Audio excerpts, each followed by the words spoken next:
Hi everyone, আজকে আমি আপনাদেরকে দেখিয়ে দিব কুচি দিয়ে সুন্দর করে একটা পাতা। ফুল ভিডিওটা দেখবেন। প্রথমত আমি একটা কাপড় চারকোনা করে কেটে নিয়েছি। কাপড়টা এখন আমি 3.5 ইঞ্চি করে কাট করে নিয়েছি। তো আপনাদেরকে দেখিয়ে দেই কিভাবে কুচিটা দিতে হয়। তো আমার হাতের দিকে লক্ষ্য রাখবেন। একটা কোনা ধরে চারো সাইডের কাপড়গুলো এভাবে ছোট ছোট কুচির মতো ভাঁজ করে দিয়ে মাঝখান দিয়ে একটা সেলাই দিতে হবে।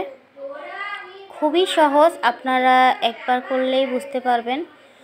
উপর সাইডে হতেছে আপনার একটু হাত রেখে নিচের কোনা দিক দিয়ে কুচিটা দিয়ে দিতে হবে, আর এভাবে একটা করে সেলাই দিলেই আপনার পাতাগুলো তৈরি হয়ে যায়। এগুলো আপনি পায়জামার নিচে, হাতায়, গলায় যে কোনো জায়গায় দিতে পারবেন। এগুলো এভাবে বানিয়ে দিলে জামাটা দেখতে অনেক ভালো হয়। তো আমি একটা জামার মধ্যে এটা বানিয়ে হাতার মধ্যে এখন দিব।